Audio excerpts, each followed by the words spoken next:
Hey everyone, it's Resellers Roundtable Crushing the Competition, episode number 9.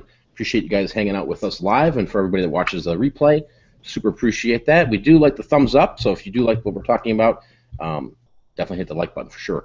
We got the typical panel here. We've got Tyler, we got Scott, and we got Mr. Mike Nagel. Before we get into showing some finds and we're going to answer some questions, mostly this is all about reselling, so Amazon, Etsy, eBay, good stuff like that. Let me jump into some... Oh, gotta restart this. Hold on, let me turn this off. There we go. Don't need any feedback. All right. So let's get into some finds really quick, and I'm gonna show you some stuff here that I've been doing pretty well with. And I've always been looking for magazines, whether they're old magazines or new magazines. And I came across these recently, and I've sold this particular one here. This is Arizona Ghost Towns, and I found this at a garage sale. There was a bunch of these ghost town magazines. These are pretty collectible, and people buy them. You're not going to get rich off them for sure, but it's 10, 15 bucks, sometimes 20 on these. But this was really interesting here, and I had no idea this magazine existed. So I was looking at these, and I'm like, man, these things are rocking and rolling. They're True West magazines, and believe it or not, people buy these 10, 15 bucks on eBay. But just the subject matter in here is just incredible. I mean, it's very detailed, and I've been finding myself on the toilet reading these. But they do sell. Look at any type of magazines. Obviously, if they're vintage, you can make some money off of the vintage ads that are in them. Even just an old National Geographics, you can do a lot of cool things with. But yeah, that's one of my finds here today that I got recently. Nothing huge with that, but it made me some money. There's probably like 300 or 400 of these magazines, and I might have paid 30 bucks for them all. So yeah, some of them could be long tail. They're like photos, but at the end of the day, they're easy to ship. I mean, they're easy to store. When they sell, boom, boom shakalaka, boom shakalaka. So let's get into Tyler, dude. What's new with you, Tyler? Tell us what's happening with you. What do you got to show us today? Yeah, just things have been rocking and rolling. The normal daily grind. This week I went out, did a little thrift store shopping, and one of my favorite things to find is vintage hats. And this is a dead stock New York Jets hat that I found, and it still has the original tag for when it was sold in a brick and mortar store up in the Thumb. Sports Specialties, Pro Line. If you have any football stuff, start getting that stuff on. It's gonna be flying off the shelf soon. So, I mean, this is a fitted one. It's 7 1/8. So, but it's just a sweet hat. Getting ready for football season to get into full gear. Yeah, that's an awesome find, man. What are we gonna price that at?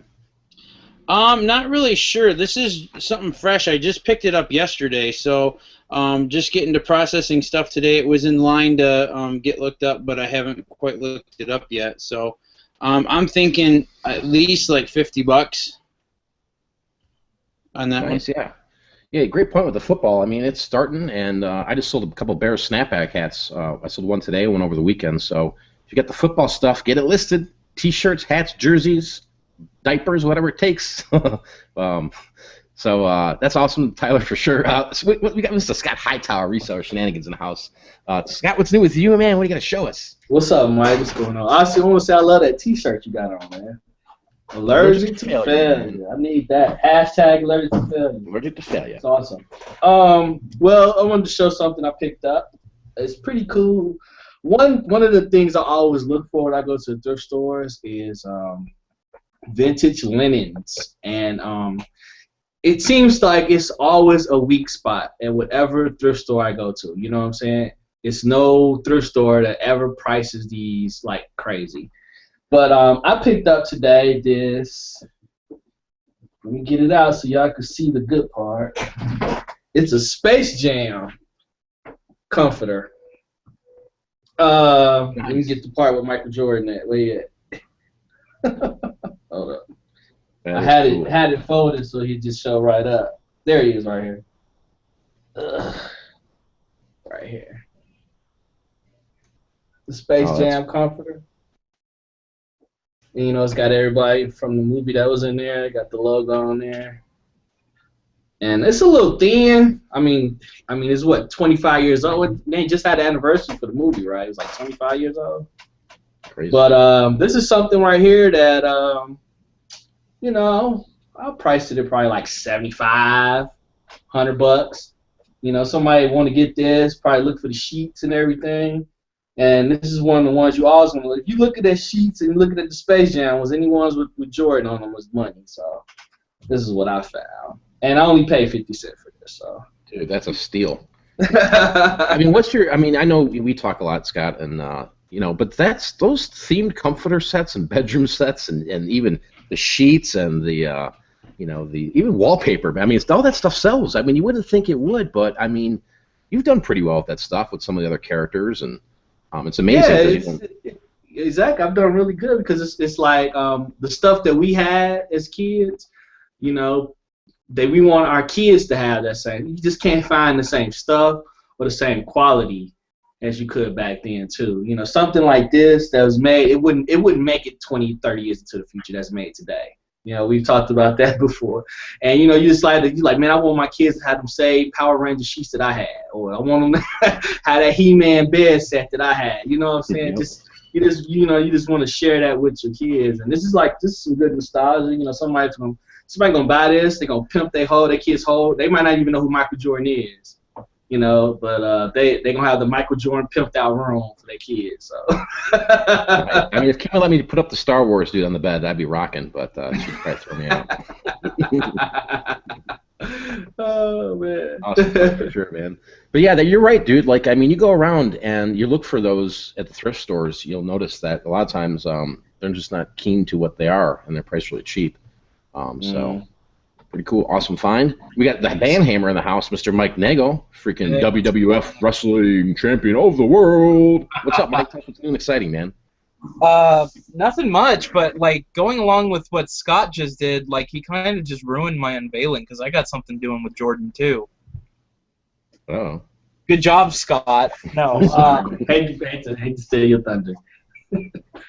So right now, especially with retail arbitrage, or with back to school going on, retail arbitrage is really hot. There's a lot of stuff going on clearance. I got this brand new with tags, Air Jordan Nike backpack at TJ Maxx on clearance. I paid $14 for it, and the MSRP tag is still on it for $50. All the Air Jordan tags and everything are on it. This thing is fresh. Yeah, it is brand new. It's still got the plastic over the metallic Air Jordan emblem. Really awesome. Nice. So I think this was a really cool find. I didn't do too much thrifting this week, but this is probably the best pickup I had all week. This is really cool. That's awesome. You found that at TJ Maxx?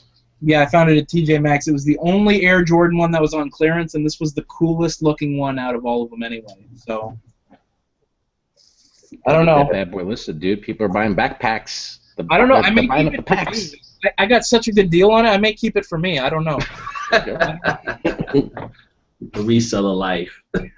Let's talk about these discount stores like TJ Maxx and Marshalls. I go there and there's opportunities. You got to spend up a little bit of money, but compared to some of the thrift stores I've been going to lately, it's not that far off. I mean, some of the thrift stores I've been going to, they're $6 for T-shirts, and you can go to Marshalls and find on the clearance rack $6 Nike T-shirts that you can sell for $15 to $25.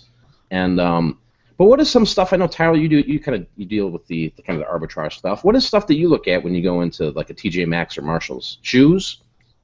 I have got shoes from there. Usually, like in our area, the TJ Maxx around us, they mainly carry women's shoes, and I haven't really got into women's shoes yet. But the Marshalls around us do get men's shoes and stuff like that, and I have done stuff with that. But like sometimes, like when I go, they get like one-off brands. Like they'll have like a random like Brooks Brothers thing new with tags and stuff like that. Like I paid up for it. I got this Brooks Brothers Sport sailing jacket. I paid $50 for it, but it retailed for like $475, and I think I sold it for like $225 in like 4.5 months, 5 months, something like that. So I mean, there is money to be made, but like you said, you do have to pay up for stuff. But I mean, some of it you can get a good return on if you're willing to wait. I mean, here's the crazy thing for me. There's a place out here called DD's Discounts, and they're owned by Ross, and a lot of these places are intermingled with one another. They have brand new Coogee shirts for like $8 or $9, and we're talking the huge sizes. These shirts for $9, I can flip for $50 all day long. So, yeah, you pay up a little bit, but I mean, it's no different than going to some of these thrift stores now who are trying to charge $9 for used shirts. So, you know, there you go. You go into the store, you pay for it, it's brand new with tags, you have nothing to worry about. I kind of like doing the discount stores, even if I do have to pay up a little bit more, because you get a better return on everything. And you're getting a new product. You're not dealing with something that's used, and when you get back, you find a hidden flaw, which doesn't mean you're not going to find one on something new, but, you know, chances are you're going to not. Yeah, I mean, you got to remember, name brand, brand new wins every time. I mean, don't get me wrong, the vintage stuff sells, the used clothing sells, but not like the brand new with tag stuff. And yeah, you got to be careful when you're going through some of those stores, because if you're new and you're going, oh, there's a Brooks Brothers shirt that's priced $80, they want $50. Oh, no, don't go buy that stuff. You got to go through the deals. And but in terms of shoes, like I've done pretty well with like some Shaq shoes, man. I mean, size like 19 shoes, just craziness. You see them over there at like TJ Maxx or Marshalls, and it's just like a gigantic shoe, and you're like, oh my gosh, what is this? And it's just an oddball size, you know. And man, I gotta show some love to the big people out there, man. I freaking buy them up and flip them on eBay. I tend to have the best luck with like Under Armour stuff that's on clearance, because if you pay $10 brand new, usually it goes for 30 or 40, and you can get that full retail price for it. So I have no problem paying $10 a shirt for Under Armour, because I know how much it goes for at the sporting goods stores. I know how much it sells for. Same thing with hats, like Nike and Obey and all those brands like that, Neff. You know, I can pick them up for between $8 and $10 new at TJ Maxx or Ross or anything, and I can flip them for a quick $25-30. So, you know, you can't always do that with the used stuff. So once in a while, it is good to throw some new tag stuff in with your used inventory.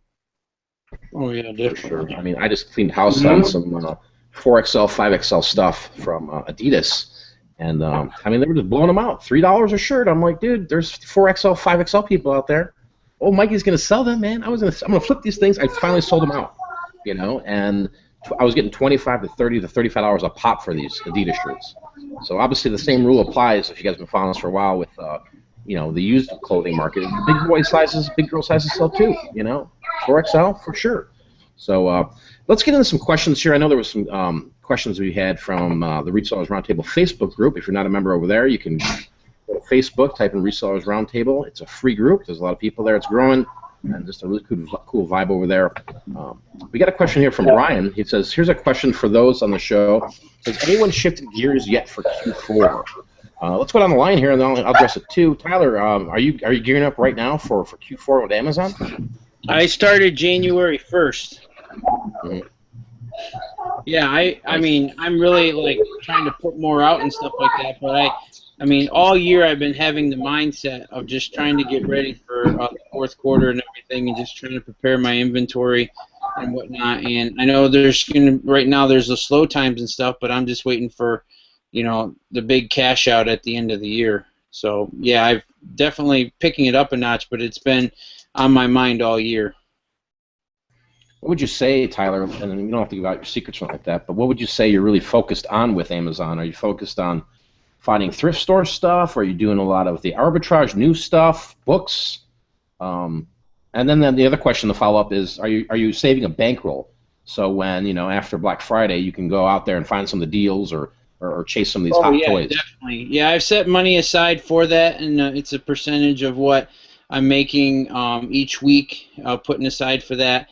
And as far as like what kind of products I'm sending in, it's just whatever I find. Lately I've been doing a lot with clearance stuff, finding a lot of great stuff. Like one thing I found, I can show you real quick, I found these body media fit bands, and these were on clearance for $20 a piece, and they're going for like $120 on Amazon, and really good ranks and everything. And then, you know, I'm finding thrift store stuff. Like I found a sealed version of Parcheesi for like $2 and everything, and like Masterpiece and a few other things. So I mean, week to week it just varies. You know, I'm still going to most of the same stores, but you just really never know what you're going to find, so you got to be prepared for whatever's going to be put out in front of you. Yeah, I mean that's awesome. I mean preparation is definitely is a big thing. You know, looking at all the opportunities, but also too having some money to play the game. You know, I mean you always want to be sending items to Amazon, and obviously for the October, November, December, and don't forget the next following year, January, February. Those are the hot months in my eyes for when people are blowing up Amazon. But if you have some, you gotta get some capital, right? Because you can make some really good money flipping toys, and you know there's a lot of people that are doing that. So there's going to be a race to the bottom. There's going to be more competition this year than last year, and you just got to be smart with your money. And I have a whole approach to what I'm doing, and I'll be talking about that later. But Scott, what's your deal now? Are you even I mean, I know you're messing with Amazon FBA. Are you kind of sending in products for Q4? Are you kind of just flipping it fast? What are you doing right now for Q4? Well, I'm like Tyler. I started prepping. Actually, the day after Christmas is when I started looking forward to next year. Like that day after Christmas, I went out and I hit the half off sales. The buying up LED lights and stuff like that. Stuff I knew that sold the year before good coming into this time. And it started. I've been prepping for Q4 since last Christmas ended. Because I know this will be my third one. So I'm taking a different approach this year. I'm trying to focus on with my FBA side. I want to focus on stuff that's beside toys, and merch fulfilled toys when the time comes. But it's a lot of categories out there that don't really have that toy race to the bottom. And I was looking at that last year, and I was too deep in the game and toys to really get into that, But this year I'm more prepped for it. I've been making a conscious effort to get into those categories and be ready for it, And then merch fulfill some toys and just knock it out the park this year. I want to have enough inventory and the cash on hand to really play the game this year. That's great. I mean that cash flow is king, because a lot of times you don't have the money, and there's not going to be the opportunities there when you don't have the money. You're going to see the opportunities, but you won't be able to do anything with it. And hey, that happens to everybody. I mean, This is your first, Q4 experience. You're going to run out of money. I mean, I've run out of money every year, and it's just like, but I save money up throughout the year to spend and try to go in on these products and crush it. But, if they could sell out like that, and then like people like us or like me, for example, I got a 2 payout, so I got to wait 2 weeks. Hey, Scott, what do you think some hot items are? There were some people asking in the chat in terms of what's hot, and obviously we don't know what's hot yet because the market changes on a day-to-day basis. But frozen items. Yeah, frozen. Why the frozen? I didn't see the question. Was it in a specific category you're asking about? Or just hot? What's a hot item? You said what's a hot item? I mean, the Lego set's hot. I mean, what do you think? I mean, you don't have to give it away, but just maybe throw something up, throw a bone out there to the people. I mean, yeah, like you got Lego sets for Q4. I mean, if you want to get ahead of the game, you go with what always sells. Lego sets sell every year, no matter what.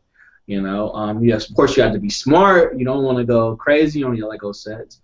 And I mean, I don't think I'm giving this away, but hell, I mean, Star Wars. I mean, Star Wars is coming out. It's coming out, a week or so before Christmas. And I guarantee when it comes out on the 15th or the 17th, whatever day that is, it comes out, there will be no more Star Wars anything in any brick and mortar store from that day until probably February. Walmart is empty now of Star Wars stuff. So imagine how it's going to be when the movie finally hits, when the buzz starts coming out. And Amazon is going to be the place that people are going to go on the 18th, 19th, 20th, 21st, 22nd, all of those days leading up, merch fulfilling stuff. They're going to be looking for those action figures, those vehicles. They're going to be looking for the wrapping paper. They're going to be looking for anything with Star Wars name on it. They're going to be looking for plush, all of it. Board games. So, I mean, if you want to, I've been doing it for about a year and a half. I've been hoarding Star Wars stuff personally.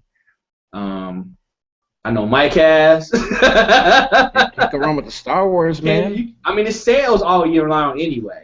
But I've been hoarding Star Wars stuff for like the last year and a half in anticipation of Q4. So, that's something that is definitely going to be hot. It might not be Frozen level hot. It might not be Elsa level hot. But it's gonna be ridiculous, Just there's gonna be some action, Jackson, man. I mean, there's gonna be some action on these Star Wars things, and it's gonna be going on in January, and it's just gonna be popping, guys. And I think some of these, I saw somebody say that Toyland's coming out in September. Yeah, so that's gonna come out there. Start watching it now, because a lot of the stuff that you're gonna find in stores now, you will not be able to find them come December. And Star Wars. Well, Mike, what do you think about? We were talking before we were live here, and you're prepping for some Amazon stuff. But are you focused on Q4 right now, Mike, or what? And also, what do you think is a hot item? I'm always focused on Q4 and Amazon, and like these two other esteemed gentlemen said, day after Christmas, I start sending stuff in. I don't know. To be perfectly honest, I don't know what's going to be hot this year. Everything is a lot different and a lot calmer than last year, so it's hard to tell. Star Wars stuff, maybe, but there's just so much getting produced right now by Disney for the movie. I mean, I don't know if it's going to be a case of oversaturation or if it's going to be the next hot thing. That's the one bad thing about doing this. You can't really gauge where something's going to be at months from now. And I'm not sticking all my eggs in one basket. I've been sending stuff in all year specifically for Q4, just so I didn't have to do a mad rush at the end. But my favorite time is Black Friday, because people forget about the Blu-rays and the DVDs at some of these stores that I can still sell on Amazon FBA, no problem. And when I get them and send them in right after Black Friday, they sell Q4 no problem. So. Heck yeah, dude, man. I mean, that's where I go. I go to Walmart on Black Friday, dude. I go over there and I just try to freaking demolish the place. But I'm going after those Blu-rays. Anything that I can buy that I think I can make money on, and I don't mean like a 30% return, but if I can really make money on, especially during Q4, I'll pick it up and send it right in. I mean, there's no question. There's all these toys out there, so you got to watch the market and see what's, you're basically waiting for Amazon to go out of stock is what the key is, and then you want to stay away from the competition, which is going to be hard on some of these toys, but some of them, they'll sell out so fast that it won't even matter. That even if you see somebody merchant filling in, they're trying to make $3 off their investment, let them sell out, and within 30 minutes, you'll be selling it for making an extra $15. That's usually how it works out. But like there's My Little Ponies and the Monster High stuff. I don't really deal with those, man. Honestly, people are all over those. The Star Wars obviously is a big one there. The Legos, there's certain Lego sets that I saw somebody said they have an older Lego set. Yeah, send it in now. Why wait? You could probably make more money for it, in December, but it's money now. So why don't you just send it in and sell it if the price is right? But we'll start looking at all these Lego sets. There's some that are just not going to be. They're going to go out, and nobody's going to find them, and Amazon's going to go out of stock, and then you can just, you can really do some damage with it.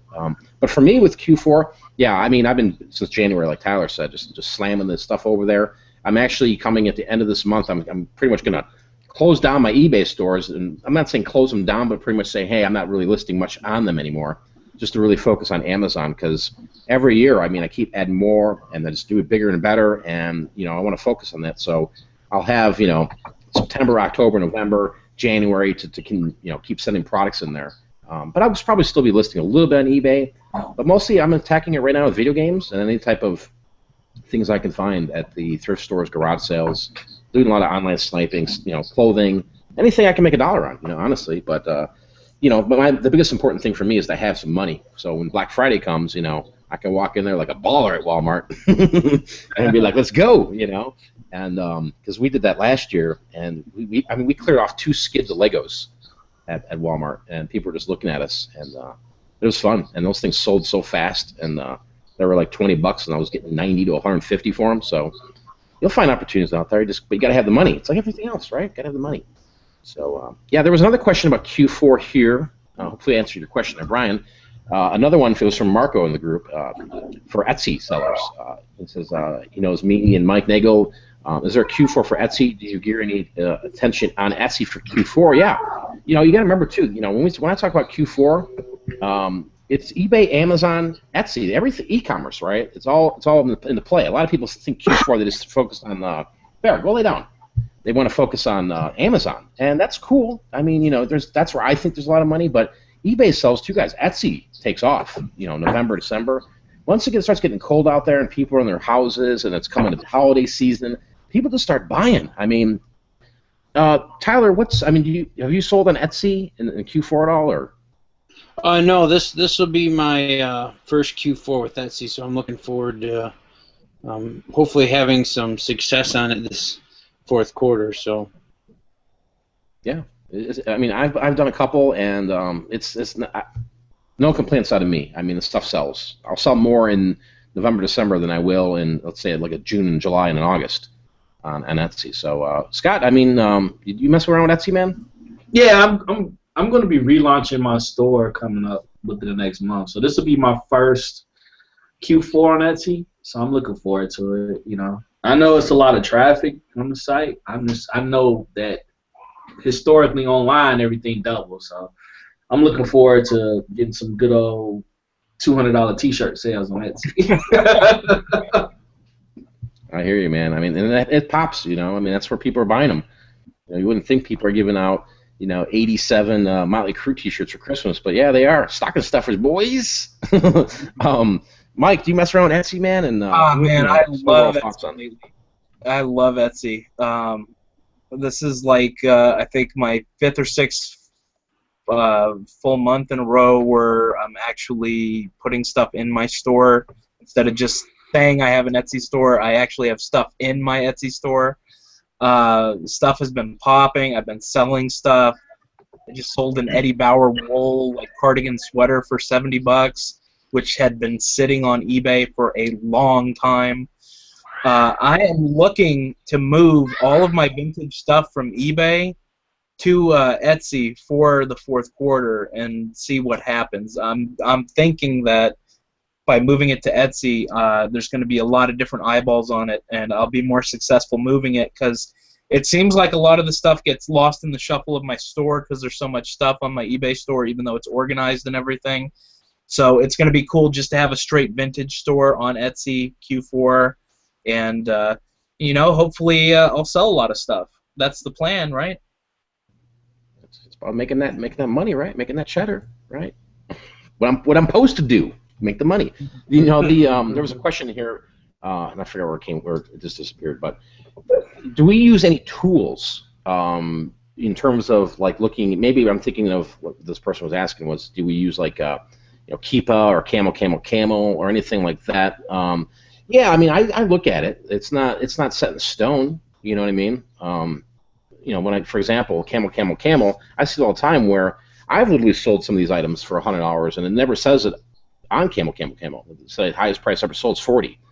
So I guess it's a good tool just to gauge with, right? But I think he was also talking about trends. Looking at trends, and I do know. I'm not trying to pimp anything, but when it comes to Q4 with the paid group I have, it's we got a toy tracker and a tracker system that goes into play where we're watching a lot of items throughout the winter months. So yeah, that's what I use. I'm watching it every day and it's updating and it's doing its thing. But Tyler, do you use any tools? You use Camel, Keepa? What's your thoughts on all that? Yeah, I use Camel a little bit, but not really a whole lot. So I mean, I'm looking at adding a few more of those things to what I do in my research and all that, but I haven't really dabbled with it too much.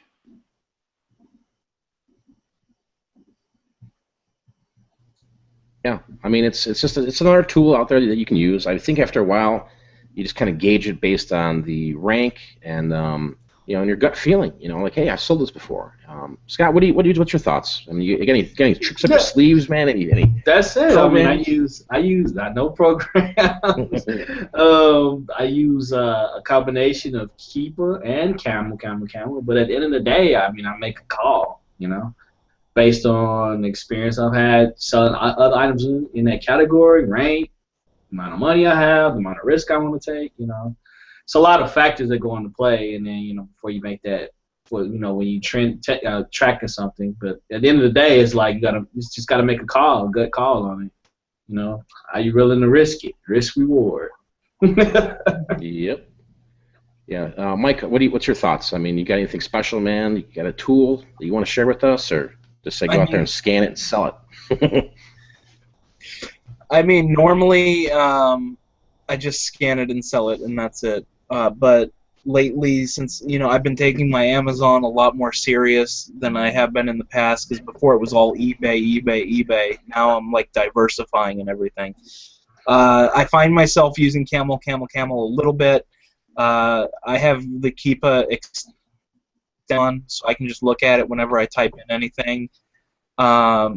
It's cool to look at as a reference, but I can't really base anything off of it specifically because it doesn't always have the FBA seller price on there.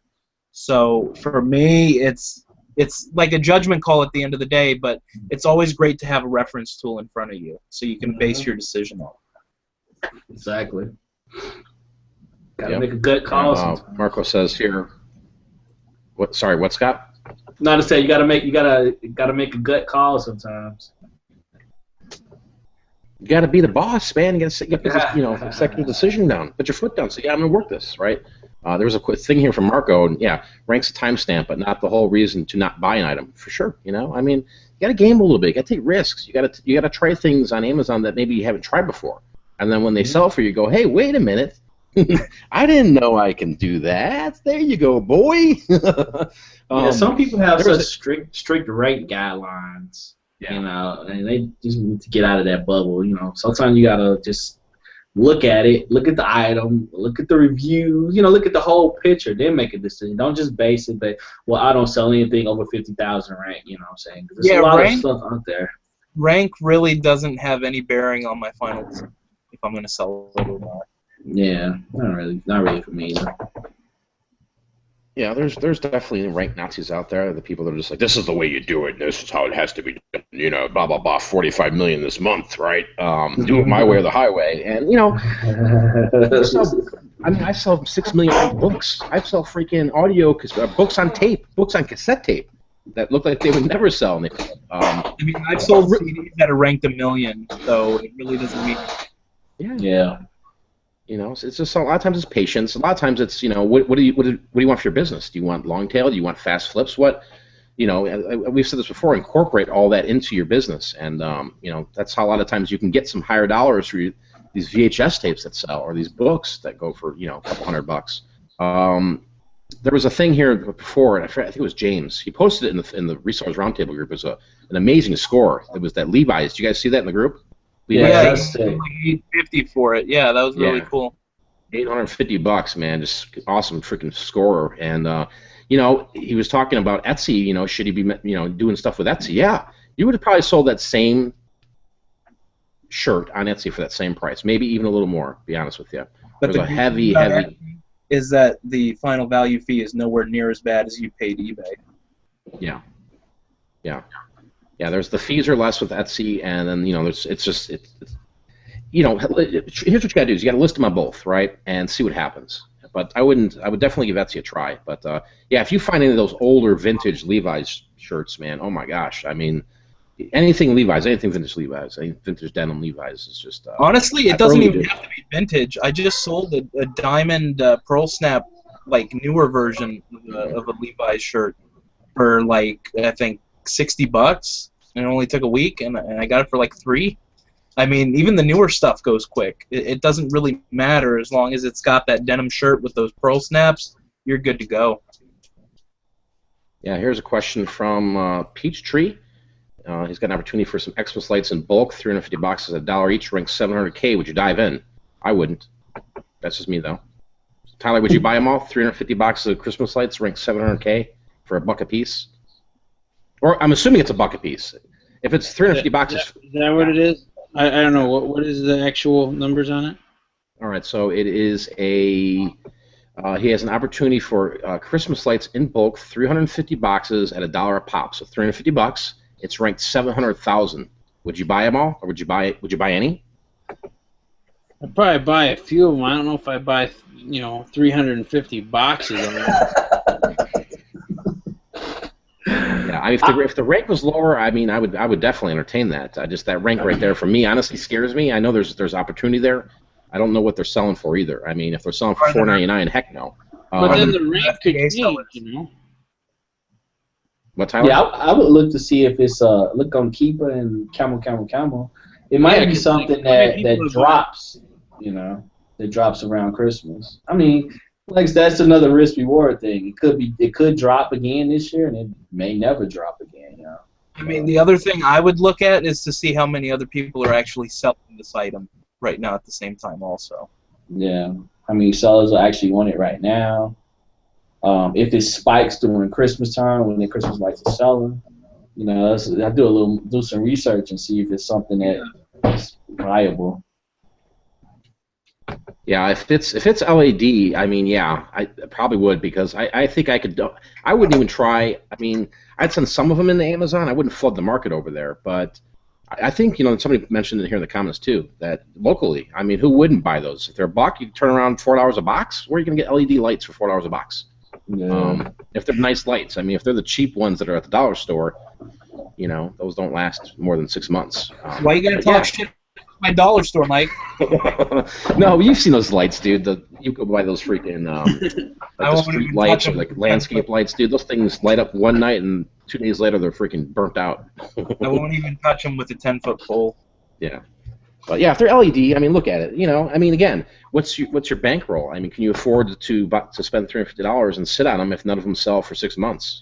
That's the other standpoint of what I look at when I'm buying something like that. And if it's $300-400, can I afford to let that sit there if nothing sells in 2 months, a month? You got to take all that into consideration. Sorry, I saw some other questions, guys, that you had. They went flying by. This one here. Let's see where we're at here. All right, this one is from James. This is actually a really good question, and it's from James. Question: Can you trust someone enough to hire them to list your item, work for you in-house? If you're more valuable to yourself sourcing than listing, has anyone ever done this? Well, this question makes sense. I'm having trouble wording it. Yeah, I see what you're coming from. That's really where I'm at. I have helpers here, and they help me list really all of the eBay, all the eBay, Etsy stuff, and e-commerce stuff. They do help me with the shipping and the packaging and the prepping, and they do help me with some of the Amazon stuff. But they're not here all the time. You know what I'm saying? I just have my garage is fixed now, so they're going to be coming probably in the next couple weeks. They're going to be back full time. But since my garage kind of got jacked up, I couldn't let them in the house. I got to make sure that I'm here or somebody's here when they're working, because it's not a trust issue. It's a trust issue. I mean, you never know with people. I mean, these are good people that I have, but I'm just not that type of person to say, oh yeah, here's the keys, go under the freaking doormat and just go in there and work. Because you never know, I mean, I don't trust anybody to go on my account and list anything under my account at all. Mm-hmm.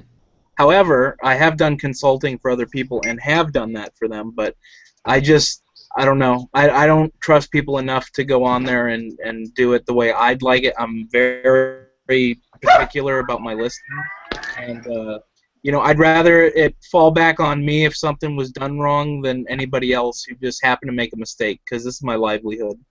So, I'd rather deal with it if I make a mistake than if somebody else, oopsie daisy, I made a mistake, Mm-hmm. So I'm very particular about how I do any of my listings. I have had people come in and take pictures for me. That's a completely different thing, but as far as absolutely not. Nobody's doing the listing but me. Yeah, I mean, it's just, does it help your business? Yes. Anytime you can get a helper or an employee, it's going to help your business tremendously, and you're going to be able to scale up and grow, and you're going to have focus more time on making more money and other opportunities. Like for me, that's what I like doing, because I can go out and just sit at my computer here, sit on the couch, and just snipe things, and start looking at other opportunities, rather than sitting here doing mundane tasks like listing items or taking photographs or packaging shirts. It gets boring after a while, and this isn't for everybody. What I'm saying? I mean, you get to a certain level where you can afford to pay for help. If you only have $100 to your name and you want to hire, Johnny down the road and give him 60, hey, I got a job for you. Okay, maybe one off. See what it does for you. But you want to find somebody that's, first you need to have the capital, and you got to pay these people. Don't just say, hey, I'll pay you when my eBay starts selling. Don't do that. That's the worst you can do.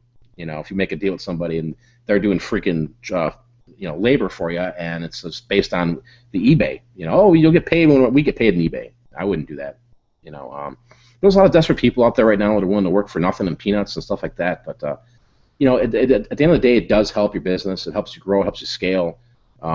Scott, I mean, what do you think, man? I mean, is that something you've toyed around with, or what's your whole thoughts on this? My eBay store was really big. I thought about it, but it was just like I just wasn't comfortable with having somebody come in my house. You know, because I have children. I have little girls, so I have to be even more cautious about the people I have around. You know, my in my house and around my family. So I mean, I guess if I ever got to a point where I needed, like I really needed somebody to help me, I would have them like maybe, help me with photographs or something on eBay or something that they wouldn't have to have hands on in my account, and maybe not necessarily have to be at my house.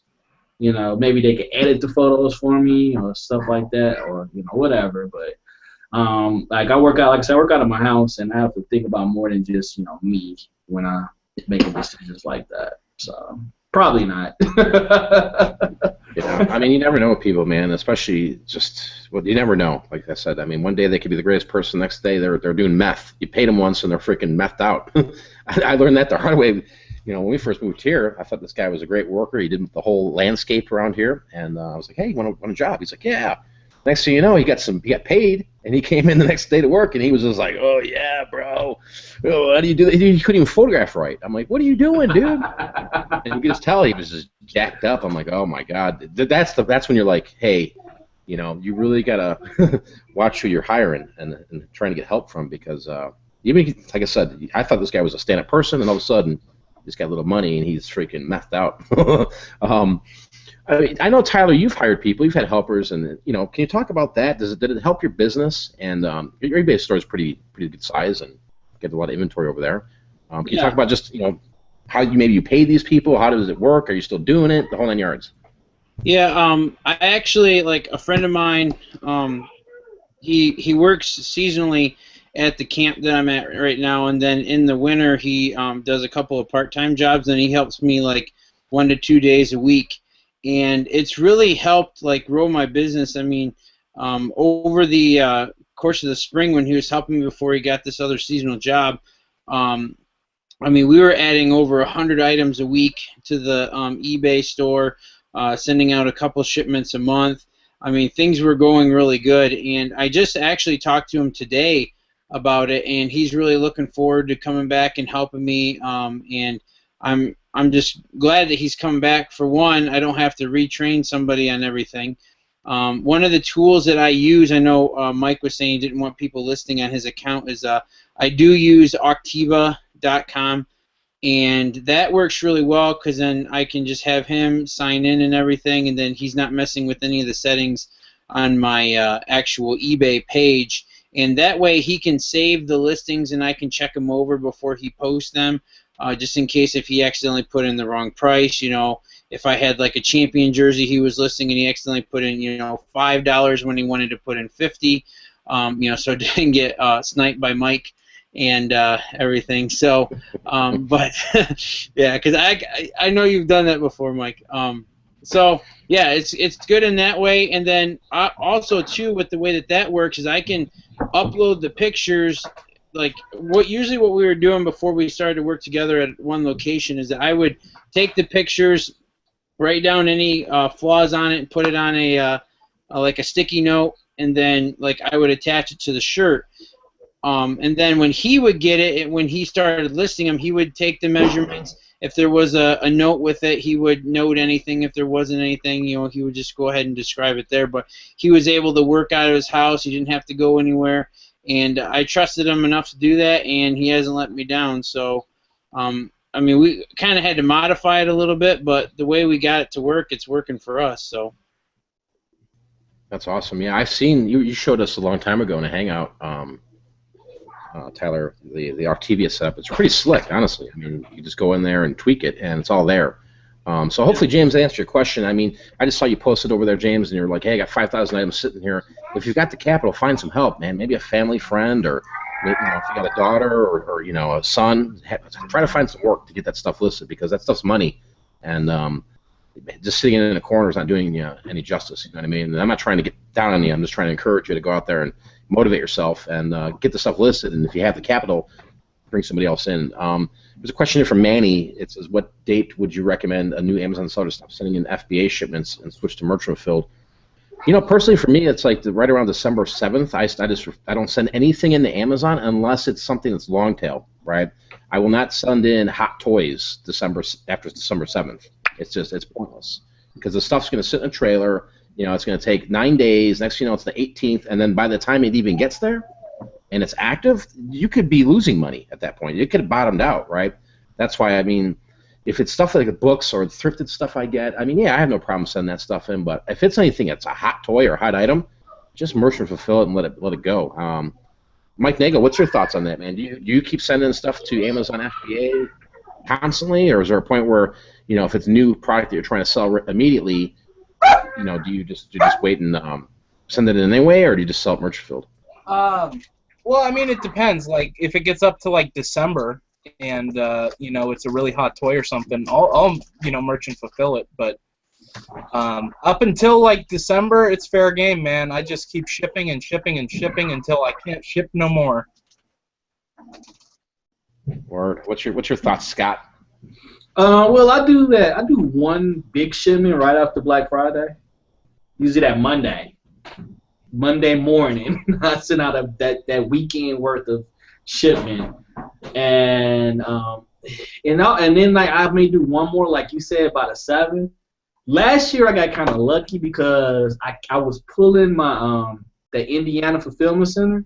Mm-hmm. So maybe you might be able to sneak one more in if it's a close fulfillment center where it can get in like a day and 3 or 4 days and check in. But that's a real gamble. You really don't want to play that type of game. You know what I'm saying? Yeah. You just get your Black Friday stuff there. Maybe do one more shipment that week. But I really wouldn't be sending stuff in after the 7th, because you see how long it takes now. Mm-hmm. Even now in the middle of the summer, it takes 9 business days usually.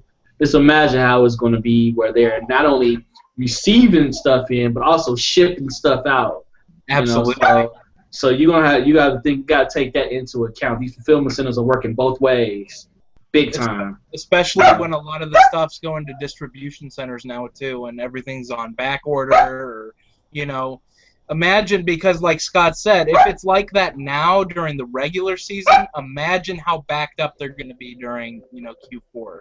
Yeah, and they always say they get the seasonal workers. So they double their staff. But then they have seasonal workers, and you know what I'm saying. So they got people that's just there that don't know what the hell they doing too. So I've had you have shipments lost, sitting around forever. You just don't know. So I wouldn't really take that big of a chance. I would make sure that I'm approved to sell toys there. Get your items in that's not toys. Get them to the fulfillment center now and up until that day, and just focus on those hot 3 or 4 Christmas items. I wouldn't do FBA after the 7th or 8th. I agree 100%. What you think, Tyler? Yeah, I agree with Scott. I don't really go any much further than that. Sending in shipments. Some of the stuff that I was getting last year, I was updating it on my phone while I was still in the store before I checked out. And some of the products were like, literally, there's one product I got like 20 of, and I went around a couple of other sections of the store, and by the time I, checked out, they were all sold. So it just gets crazy. So I just deal with the merchant fulfilled at that point because I'm just so busy doing that. Yeah, and just remember, if you've been doing Amazon for a while, there's going to be more people sending in this year than there was last year. So you're going to have to deal with that nightmare of a mess. And with all these new fulfillment centers popping up, it's crazy. Hey, we got Arthur in the house here, and there's a question for you, Scott, before we get to show the finds that we have, our second batch of rounds of finds. It's from Arthur here. Got a question for Scott, wondering if he hit up the local flea market lately, as we chatted about. Yeah, I was actually on Periscope. Mike was watching me. Mm-hmm. I looked around. There wasn't that many people out that day. I even said, I was like, yeah, Art said, look for the dude with the boxes of junk. He'll be the guy that's doing the storage auctions. So I was periscoping. I was at the flea market looking. Wasn't that many people out there. I'm gonna go out this weekend. I'm gonna go out Friday and Saturday this week and see if I can find somebody. But yeah, I did go. Yeah, you got to check out Scott on Periscope. Scott, what's your handle on Periscope? It's at Cash Money Chewy. Cash Money Chewy. I'm Pick for Profit. Yeah. Mike or Tyler, you guys have Periscope, man? You guys need to jump on the scope, man. Jump on the scope, man. My phone sucks, dude. I am not allowed to download it on my phone yet. Oh, wow. That's a shame. Tyler, you going to do some freaking scopage? I haven't really done anything with. I don't really know that much about it, to be honest with you. Just download the app and then just turn it live, and then we'll all watch you. Yeah, we'll watch. Trust me. Isn't that where like the videos don't stay on? Like if you see it live and then that's pretty much it, kind of thing. You can leave it up. Yeah, you can leave it up for 24 hours, or once it's done, you can decide to delete it at that point. Yeah. But, so I've made some periscopes where I was just barbecuing or doing whatever. I did one last night. It was like 40 minutes long, and Scott's always fun, man. He was doing the grocery store thing. I was at the grocery store. I mean, depending on how Q4 goes, maybe I'll be able to upgrade my phone to an iPhone 6 Plus like some of the other people in this group, and I'll be able to Periscope live. I was talking an iPhone 2, man. Shit. No. All right. Let's. All right. I appreciate all you guys watching here. There's over 100 people watching live, so really appreciate that, guys. If you do like the stuff, just remember to hit the like button, and also check out the Facebook group Resellers Roundtable. It's definitely free and a lot of cool stuff going on there. So here's the part here. We're gonna talk about some of these other finds we have here, and then we're gonna kind of cut it off here for tonight. Again, appreciate you guys watching. So let me show mine first here. Over the weekend. I'm always looking for local stores out here to find opportunities, and I went to, and I'm not going to mention the store, but I found a couple of really killer video game stores up in Phoenix, and I go to the store, and I'm walking in there. I actually periscoped from one, and the guy had all these NES stuff, so I was like, hey, how much for all this? And we worked out a deal. I mean, I got some stuff for a pretty good price, and I built a relationship with this guy, where he's like, I got more. You got to come out here and just go through this stuff. And then he was just teasing me with some other stuff he had, and I'm like, oh my gosh, But here's some stuff that I did find here. I paid, I think this one here, let's see, $15 for this. This is called Quantum Fighter for NES. It's sealed. It's brand new. I mean, I have a protective plastic thing here, but it's brand new. It's sealed. This is anywhere from $90 to $120 on Amazon FBA. So I was pretty stoked about that. Anytime you can find sealed NES is awesome. And then the second one here I want to show you is really quick is Prince of Persia NES, complete in box. The condition of the box is a little rough, but again, look these up on Amazon, and I think I can get 50 plus for this. I really do. Just the cartridge alone should bring 25 to 35 bucks. So anytime you can find complete in box, which is pretty much the original contents that came with the game, that's always good. And then let me just do a quick infomercial. So while we're on the subject of games, guys, if you're in Arizona or you're going to be out here August 28th, check out the Game On Expo. It's azgameonexpo.com. It's going to be an awesome thing. If you guys follow video gamers on YouTube, they're having this huge convention, and it's a marketplace there. You're going to be able to buy and sell, or you could buy, actually, unless you're a vendor there. If you're a vendor, you could sell. But if you buy, there's going to have video games, classic games there. There's going to be game chasers. A lot of these prominent YouTubers that are going to be at this show. So I'm going to be there probably on the Saturday. So if anybody wants to meet up, hit me up on Facebook or something like that. But this is going to be a cool event for sure. It's Game On Expo, azgameonexpo.com. So with that being said, Tyler, dude, what you got another item you want to show us, man? Yeah, I'll show you something that I just picked up today. I found a few of these. They're Sony Walkman, like 2 gig MP3 players, and they were normally on clearance for like 50 bucks, and then they marked them down again, and they were like 10 bucks a piece. And when I got them, they were they're selling on Amazon for like $65 with like a sub 50,000 rank in music and stuff. So not too bad. Got a few of these, and something that'll sell well during the fourth quarter. So looking forward to getting those sent out. That's awesome. Nice.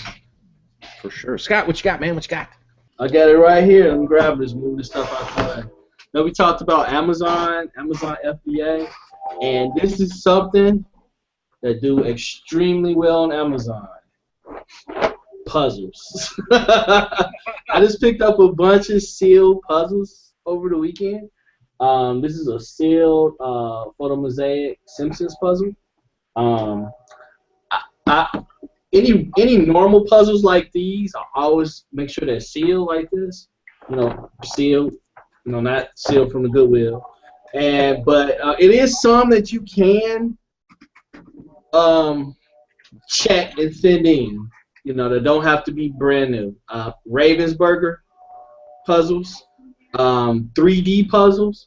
You check those. If they legit, I would send those in open, because even used, you can get big bucks for those. But puzzles, I know somebody had posted in the Facebook group about board games.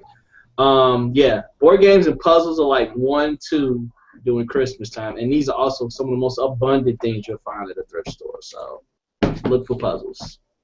Golden nugget.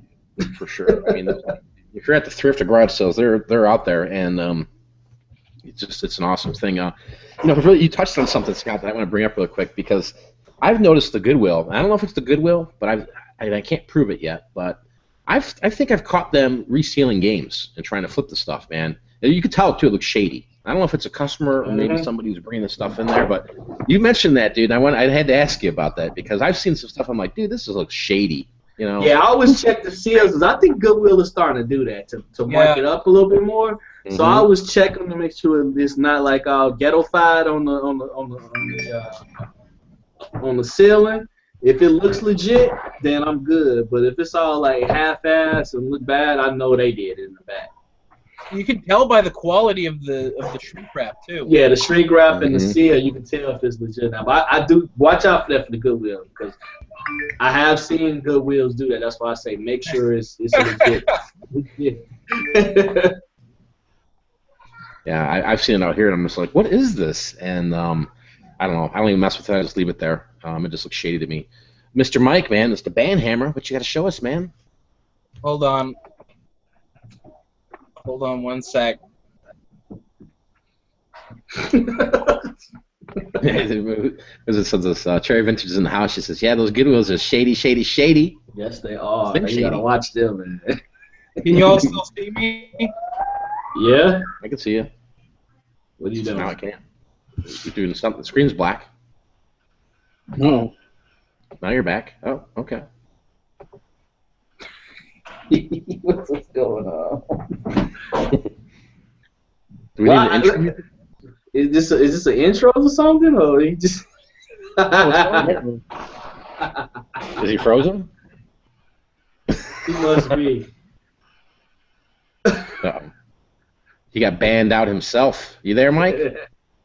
I don't think he's there, man. Oh boy. We'll give him a second to see if he'll jump back in here. If you guys have any other questions, leave them down below real quick. We'll get to those here, because we're going to be ending this here soon. Appreciate all you guys coming in here and checking it out live. Oh, here he comes. He's back. He's back. Oh, hello. Sorry about that. My Firefox. Good day, mate. Good day, mate. How can we help you today? Well, we talked about reselling. All right, so I have my item here. This is actually, something I wouldn't normally share, but I got this at the Dollar Tree, and it's legit Toy Story Disney stickers and decals that I got for $1. I picked up about 25 of these, and there's no FBA sellers. Amazon isn't selling it. I'm going to be able to get like $13 a piece for these, and I picked up about 20. So tomorrow morning, always check Disney stuff. Doesn't matter where you're at. You can be at Target, Walmart, Dollar Tree. Any of these Disney stuff sells. And I've had nothing but good luck with like the Disney decals and stickers. I just sold a bunch of the Cars ones, so Toy Story should be no problem. That's cool, man. It's again subject matter. Subject matter sells. I mean, I was you guys remember the scratch and sniff stickers? Yeah. I found those at a dollar store once, and I bought a bunch of them, and I just lotted them together and kind of built a little bundle. And they sold out pretty fast, and I could never find them again. But yeah, anything Disney, anything with subject matter, there's opportunities out there. Subject matter. Yeah, there's somebody here asking me, Mike, when you bought the games, did you tell the seller you flipped stuff? Yeah, I did. I was very open with them, and I'm trying, like I said, I'm pretty upfront with these people that have these video game stores because they're the ones getting the stuff in.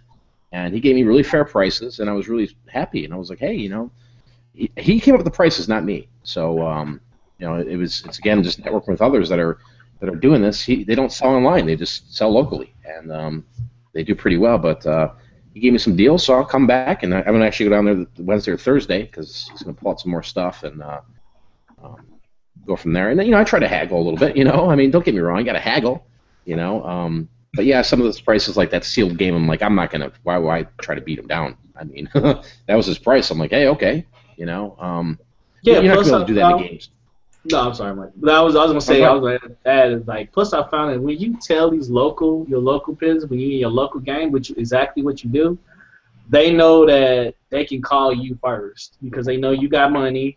You buy the stuff, and they don't care that about stuff. Like, look, I buy games, I resell them. I buy this, I resell them. I buy cameras, I resell them. Whatever, You let them know what you do, they'll call you first to come buy their stuff. So. It's all about making those relationships work. Yeah. Don't need to be James Bond. Yeah, and a lot of those guys, they have all that overhead with, more employees and paying rent for their spot. That, like you're saying, when they call you first, and when they're in the bind and they gotta make rent and they're a couple $100 short or whatever like that, or trying to make payroll, they're gonna call you up and make a deal because they know you're gonna come in and buy some of that stuff and help them out so they can keep their business going. Exactly. Yeah, everybody wins at that point. Yeah, somebody here was told not to sell Disney stuff. I don't know why you wouldn't want to sell Disney. Disney DVDs. Some of the DVDs are restricted, yeah. But Disney is a wide open category. I love Disney. I'll sell Disney on eBay. I'll sell Disney on Amazon. I'll sell it on Etsy, and I'll sell it all day long. Disney sells. Oh yeah, I mean, my gosh, if you got the Disney stores out by you, there's a field day in there. But it's even better if you have the parks near you. I mean, when we went in April, I was just like, oh my gosh. I mean, if the kids weren't with me, I mean, I would have been filling up carts, because yeah, my uncle actually just checked in Orlando today, and he's on a specific assignment when he goes to each one of those theme parks at Disney this week that he has to get me some stuff. So I am looking forward to that. Yeah, I mean, even look for some of the Starbucks mugs, and just look around. I mean, the Star Wars selection when I went was massive. I bought some stuff, and it sold out immediately. And so some of the stuff you're going to find at those parks are they're not even on Amazon, to be honest with you. They're just, you just get them and you just, see, Disney and the characters and the theme and the subject matter, that you don't need to do anything. Just create the listing and naturally it shows up, right? Because people are constantly searching for Disney, especially the plush. I mean, Don't be afraid of stuff like that. So yeah, somebody asked in the comments there, yeah, with Amazon, you can't sell used clothing on there, so stick to the new stuff. You can sell used, like Scott was saying, board games, puzzles, movies, DVDs, all that good stuff there. But, just try to focus on the new stuff, but also try to look for the opportunities that you find at the garage sale, the thrift stores. I've been tearing it up with calculators lately, all the Texas Instrument ones, and even the lower end ones. And I'm sniping these. I mean, I'm just going in freaking eBay. For somebody who's got a lot of 30 different calculators, and I'll just buy them up and then make sure they work. Take the batteries out if they have batteries in them, and send them to Amazon. So, all right, guys, I'm gonna give you guys the final word again. Appreciate you guys watching here. Tyler, what's your final word to tell everybody here tonight?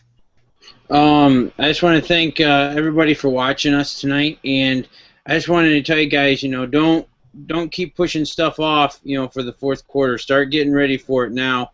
Some of the stores are.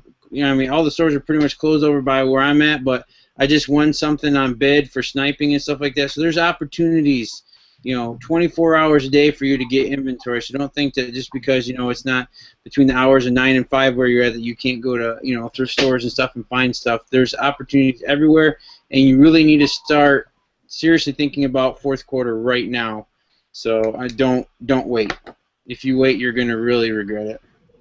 Yeah, the time is now, people, for sure. Great advice, Tyler. What do you think, freaking Cash Money Chewy? Yeah, man. Just say thanks. Like, once again, thanks guys for coming and watching the show, supporting the show. Thank you for coming to the Facebook group, supporting the Facebook group. Really do appreciate it. It's a lot of good content in the Facebook group. If you're not a member yet, I suggest go ahead and join up. I did want to talk about something we do real quick. We've been doing these live interactive things on Blab, which is a new platform. It's basically you be on camera like this, and it's live chat, and people can come in and out of the chat. We've been doing stuff over there for about 5 days. And actually been meeting some really cool people. It's a cool, different type of social media thing. So if you guys are interested in checking it out over there, probably put something in the Facebook group. So yeah. So anyway, thanks for checking us out, guys, and peace. Yeah, definitely check out Scott and all them on there on Blab, and it's some awesome info. Honestly, with Mike's on there, Northern Picker, Profit Boss. There's been some really awesome conversations, and it's definitely a must-watch if you're into that and you're into reselling and stuff like that. But let's end it here with the band hammer. He's got the hat on. Give some people some motivation before we leave here tonight. All right, so I'm constantly going out looking for new products, and I don't look at what's in front of me. So it piles up, and then you get overwhelmed. Send your stuff into Amazon. You don't have to do one giant order all at one time. Send in like an order a week where it gets split up to the different warehouses. It makes it a lot easier. Just work on it. Work on what you have in front of you before you decide to go out and spend the money that you don't have yet. That's probably my best piece of advice right now. And always make sure to buy your dog more treats, because you will forget and she'll do this the whole show. But no, just keep working hard, and don't wait until the last minute when Q4 comes up on you and you're like, what the hell happened? Just get all your little if you're feeling overwhelmed, and just get it in there. That's all you have to do, and then you can go and source new material once everything else is shipped off. Word. So again, guys, appreciate you guys watching here. Again, if you'd like the video, hit like. Just remember this: don't ever compare yourself to others, or don't compare yourself to us. Relate to us, but go at your own pace and go at your own level. Everybody's at different levels. Everybody's got different cash flows. If you're new to reselling, it takes some time to build up in eBay and Etsy, e-commerce, Amazon. But just keep moving forward and keep working at your pace, making sure you're smart with your money, make sure you're saving your money, and things will just work out. There's a lot of trial and error when it comes to this business, and you just got to go out there and find something that works for you, and really just take advantage of it and crush it and kill it. So. Hey, again, appreciate Tyler, Scott, and Mike for being on here, and appreciate all you guys watching. We're out of here. Peace. Peace.